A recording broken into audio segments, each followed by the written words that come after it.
Assalamualaikum warahmatullahi wabarakatuh, dan salam sejahtera pada semua. Saya pada petang ini akan membuat satu pengumuman tak panjang, cuma pendek saja. Tetapi sebelum itu saya akan memberi sedikit latar belakang sehingga akan membawa keputusan untuk saya membuat pengumuman pada hari ini, dan selepas itu kita boleh ada Q&A lah, ya. Jadi saya nak mula dengan sedikit naratif, iaitu sebaik saja kerajaan PN ini telah dibentuk pada Mac tahun lepas. Selepas itu kita lihat banyak 2-3 bulan selepas itu kita tengok ada banyak semutan, terutama saya bercakap tentang grassroots UMNO. Okay. Saya lihat ada banyak semutan. Saya tengok ada banyak aduan dan semutan daripada grassroots UMNO berkenaan dengan beberapa perkara yang mereka tidak puas hati, seperti layanan yang tidak seumpamanya diberikan kepada parti UMNO, pengagihan jawatan dalam kabinet yang tidak memuaskan kepada UMNO, tidak sampai kepada PRN Negeri Sabah, di mana kita semua sudah maklum banyak perkara yang berlaku yang menyebabkan ahli-ahli UMNO tidak puas hati. Tetapi ini cuma disebut sebagai pandangan ataupun sungutan mungkin daripada ahli-ahli ataupun pemimpin-pemimpin tertentu. Tetapi kita lihat itu bahawa pada awal bulan ini apabila UMNO mengadakan perubahan bahagian-bahagian daripada 1 hingga 3 hari bulan Januari, maka kita lihat lebih daripada 120 bahagian telah membawa usul yang meminta kepada parti supaya memutuskan hubungan dengan PPBM sewaktu kita akan mengadakan pilihan raya yang akan datang. Jadi apa yang dianggap sebagai pandangan-pandangan biasa dahulu sudah menjadi satu realiti, ya. Sudah menjadi satu realiti. UMNO bahagian mengadakan perwakilan dan membawa usul, ya, membawa usul membawa usul, iaitu menyatakan tidak puas hati dengan PPBM dan mahu diputuskan kerjasama dengan PPBM apabila kita menghadapi pilihan raya. Jadi ini sudah menjadi satu realiti, bukan lagi pandangan-pandangan, tetapi sebenarnya grassroots memang tidak mahu, ya. Jadi apabila dia berbentuk sebagai usul, maka tentulah mengikut prosedur seterusnya Majlis Tertinggi akan bermesyuarat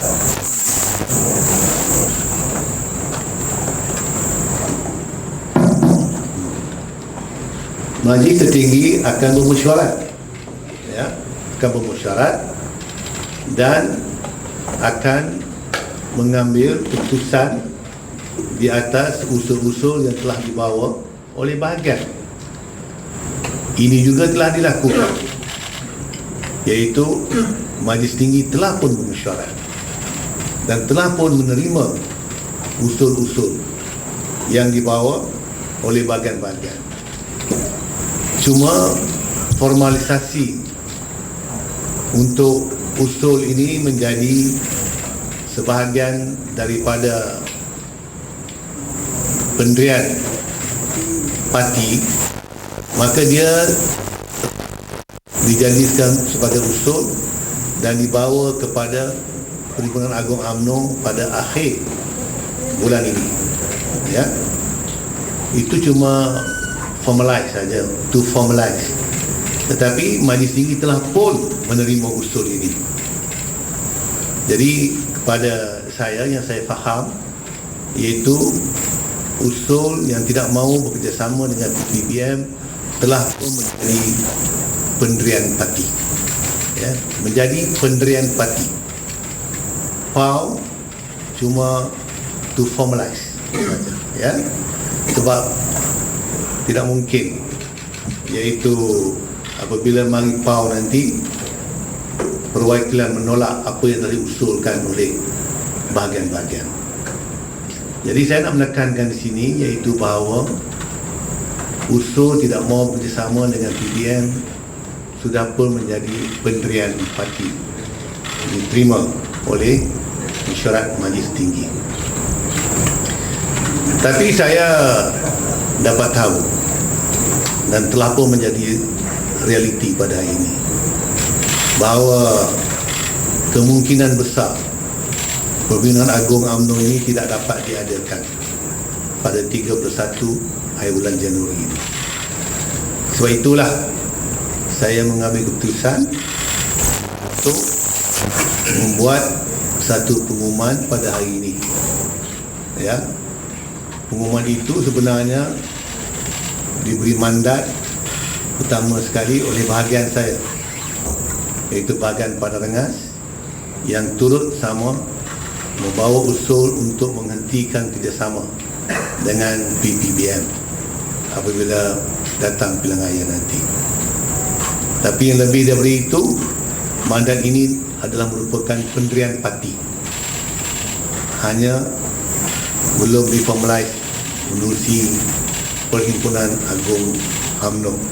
Ya, jadi atas mandat yang telah diberikan oleh bahagian saya, bahagian Padang Rengas, dan mandat yang diberikan oleh Majlis Tinggi, maka saya pada ini saya nak mengumumkanlah, ya, iaitu saya Muhammad Azli bin Abdul Aziz, Ketua UMNO bahagian Padang Rengas, merangkap ahli Parlimen UMNO Barisan Nasional kawasan Padang Rengas.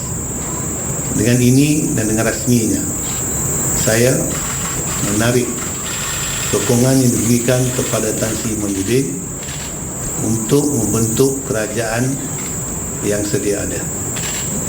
Keputusan ini adalah satu keputusan yang telah saya fikir lama, dan saya membuat keputusan ini ialah kerana inilah terbaik untuk parti saya. Kita tidak menentukan bila pilihan raya, tetapi dengan menariknya apa ini sokongan kepada Tan Sri Muhyiddin, ia bermakna bahawa hari ini kerajaan sudah ada 109 saja, ya, sudah tidak ada majoriti. Jadi inilah keputusan yang saya buat, dan saya mintalah kalau ada Q&A nak tanya kepada saya, insya-Allah saya akan jawab. Silakan. Ya. Adakah akan ada lebih ramai ahli parlimen UMNO yang akan ikut jejak Saya jangka masing-masing ada dia punya pertimbangan, ya, ada pertimbangan. Tapi saya kira hari itu jalan dan tegur pun tidak beri. Jadi sekarang ni saya saya rasa mungkin ada 2-3 lagi dalam masa yang dekat ini, insyaAllah. Okey. Tan Sri Muhyiddin tadi ada bukan yang tidak emergency di kerajaan. There won't be any election until August. Ya. So what's the next step for us? Ya, saya ingat kalau Tan Sri Muhyiddin mengumumkan iaitu bahawa dia minta dan dipersetujui agung untuk diadakan emergency. Bagi saya ini adalah admission of defeat oleh Tan Sri Muhyiddin sendiri, yang mana dia sekarang mengaku bahawa dia sudah tidak ada majoriti. Ya, kita tengok apabila dia sudah tidak ada majoriti, dia kena buat pilihan raya. Ya, dia kena buat pilihan raya. Tapi kita semua tahu macam mana nak buat pilihan raya kalau COVID sedang melanda kita. Saya samakan apa yang dibuat ini macam pilihan raya kecil Batu Sapi, ya, pilihan raya kecil Gerik, dan ada lagi satu raya negeri Sabah.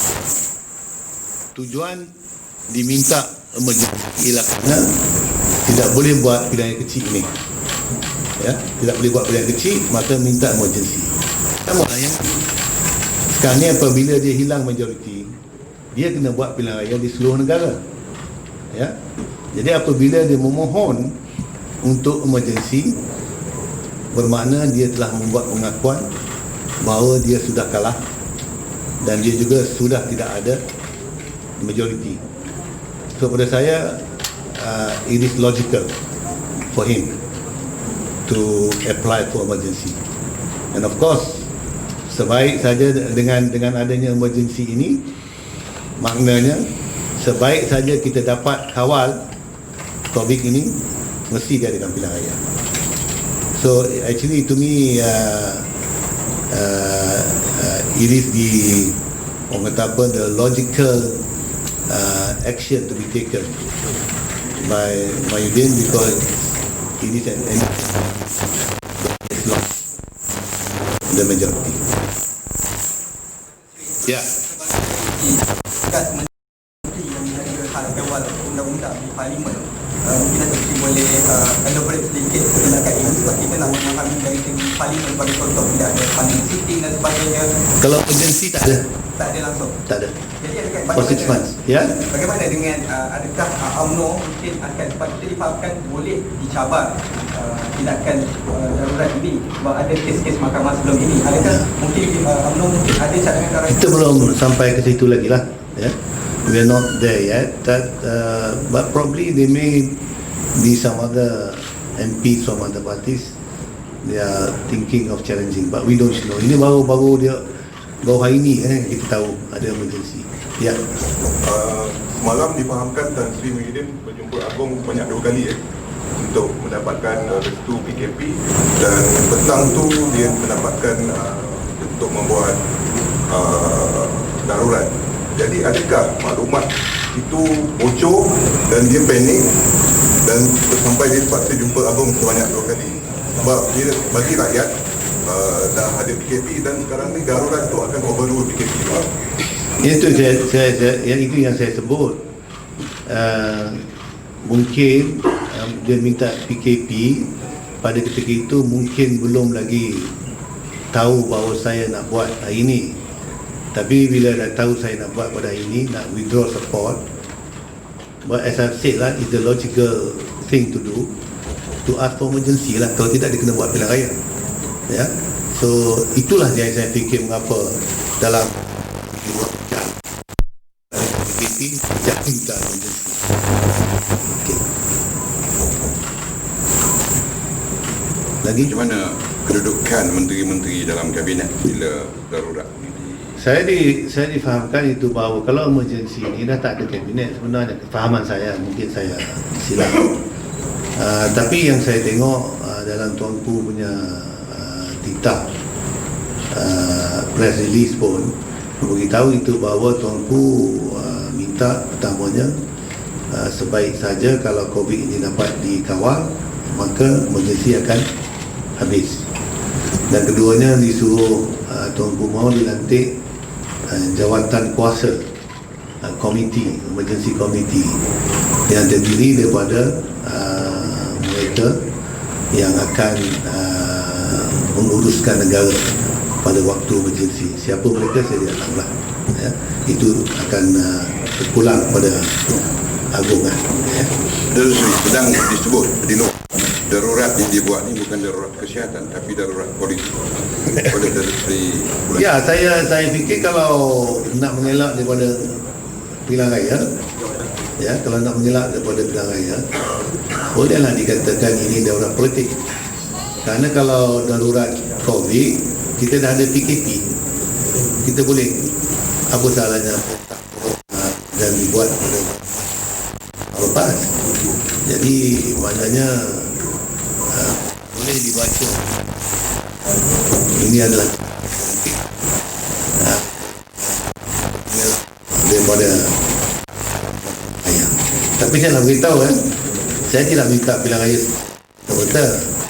Ini kena ingat, banyak orang-orang yang mungkin tak suka pada kita, dia saja menyebutkan perkara ini untuk nak datangkan kemarahan rakyat kepada kita. Kita tidak minta, kita cuma nak bagi kerajaan ini untuk kalau 109, tapi dalam masa beberapa hari lagi ni ada lagi 3-4 lagi jatuh majoriti dia. Jadi saya rasa itulah sebenarnya ini darurat politik. darurat ni juga dikatakan rakyat di luar bukti pada kegagalan Mahyudin dan juga kerajaan untuk nak mengawal keadaan.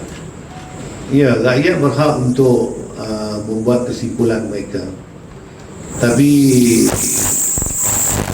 saya rasa rakyat juga untuk mengali politik, apa yang dilakukan oleh kerajaan untuk mengawal COVID ini hari ini sudah menjadi satu kegagalan. Datuk Seri, minta maaf Ya. Selepas menarik balik dukungan kepada Perdana Menteri, mungkin Datuk Seri boleh bagi tahu siapa yang sebenarnya layak untuk menguasai kerajaan mengeluarkan daripada besar ni. Mungkin ada ahli politik tertentu. Tak, saya tidak tahu. Saya tidak tahu siapa yang boleh. Cuma yang saya buat menarik balik sokongan ni untuk nak mengadakan PRU. Sebaik saja PRU boleh diadakan. Jadi sebab tu saya tak pernah nak fikir orang ni ke orang tu, tak ada. Kalau yang terbaik tentulah yang mewakili BN dan kerajaan insyaAllah akan datang ni. Tapi kalau kita tak ada PRU, mana kita kena tunggulah. Itu terpulang kepada Tuanku Agong untuk memutuskan siapa yang mengetuai komiti ini. Ya, especially among the ministers and other grassroots and other because most of ministers seem to be supporting the Tan Sri Muhyiddin government. Ya, inilah yang menjadi masalah kepada kita. Sebab mereka ini tak ikut parti. Ya, mereka tak ikut parti. Mereka, saya fahamlah, dan saya pun tak pernah kacau mereka pun. Sebab saya faham, saya pun jadi menteri dulu. Jadi seronok dia untuk ini. Jadi kalau tak pegang jawatan, kereta sendiri, motor pun tak ada lah. Jadi ini masalahnya. Sebab itu mereka nak menafikan bahawa dia nak mau bekerja sama ini. Mereka menafikan bahawa ini adalah grassroots. Wahai, sebenarnya grassroots 120 lebih, 29 tak silap saya lebih yang bahagian yang tak mau dengan PBN. Jadi jelas dah nampak iaitu bahawa ada menteri, ada di menteri reluctant lah ya, sebab mereka akan kehilangan juga tu ya. But it's okay, saya nak dengar orang tak boleh sebab dia ada interest, self-interest, above party interest ya, tak ada ikut apa yang parti arah kan.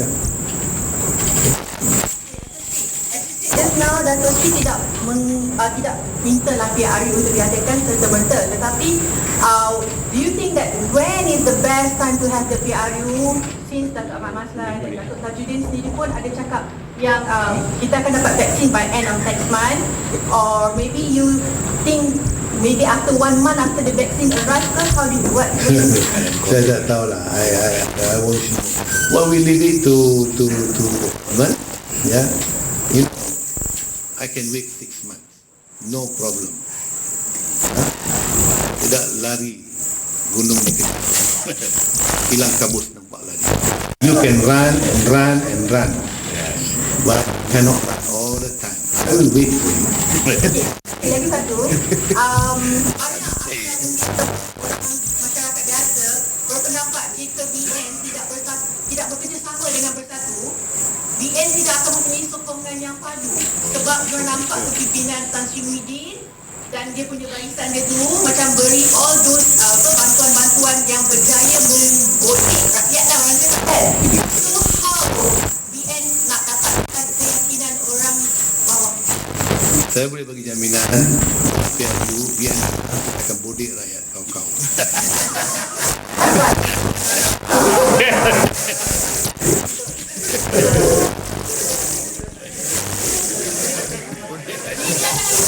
Ya. Tidak tentu.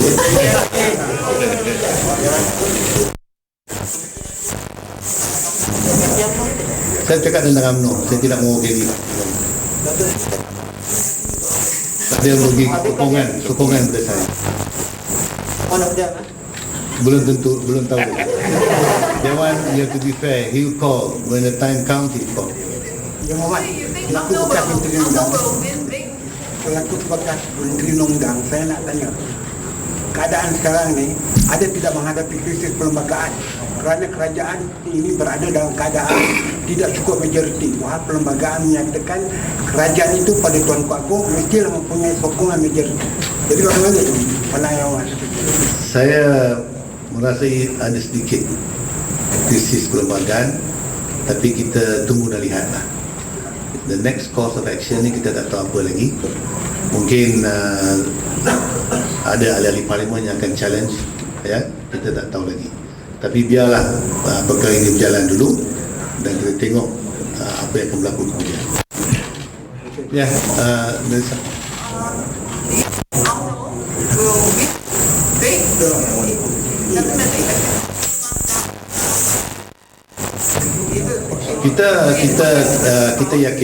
Kita yakin kalau kita bersama dengan PAS dan MN, dan ini yang kita mahu, kita yakin kalau ada PRU, insyaAllah we will be. Based on PAS and UMNO alone, would you consider working with others like Wait, put it this way, we face the elections, okay? Face the elections first, and election, yeah, face the election first, and we will face the election as MN, yeah. But you must remember, MN means no UMNO and PAS, BN and PAS, which means that the other the non-Malays, they are being taken care of by us, because MN is BN, and when we face the election, it will be MN, but it's going to be BN and PAS. So if it's BN, it means that, you know, we are taking MCA, MIC, and other parties together with us. But the next Prime Minister candidate will have to be from UMNO. Huh? The Prime Minister candidate will have to be from UMNO. We will see, as I said, face the election first, look at the result, and then we decide after that. I mean, maybe I ask, is there anyone in UMNO that you think is the Prime Minister candidate? No, there are many. There are many. Datuk Taj also is candidate. I'm also a candidate. Everyone is a candidate. It's nonsense to say that there's nobody in UMNO.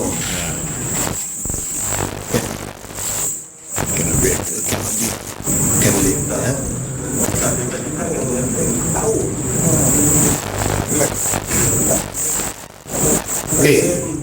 Ada lagi? Yes, please. Ya. Datuk Seri, ini mengenai ekonomi Ekonomi Malaysia akan merundung lagi dalam masa darurat. Apakah Kementerian Keuangan akan mencetak banyak wang lagi kertas ringgit yang akhirnya akan menyebabkan nilai wang ringgit jatuh tiada nilai di pasaran dunia? Yalah, kalau sebenarnya kalau ada wang tak ada, Ya, investment tak ada, ya, yang ada pun semua keluar, ya. barang nak kena beli juga. Jadi mungkin itu lebih banyak wang. Ya. Dan kita faham kan, bila cetak banyak wang, nilai akan jatuh. Jadi kemungkinan. Ya. Ya. So we have to be serious actually. Jangan fikir tentang nak menjaga kedudukan saja. Betul. Mesti fikir tentang kepentingan negara, especially economy the country. Ya. Thank you, Datuk Seri. Okay. Yes. The recent one, Datuk Sri Hamzah pula positif COVID. So saya, adakah kes-kes positif terhadap menteri-menteri ini genuine ke ataupun betul? Saya tidak boleh. Saya sebenarnya tidak boleh orang kata apa mengatakan soalan itu bukan soalan baik, sebab hari ini apa juga kerajaan dibuat semua orang tak percaya dah. Kan? So saya sendiri pun tak tahu. Saya sendiri pun tak tahu. Mungkin betul lah, tapi ada yang mungkin tak betul. Betul.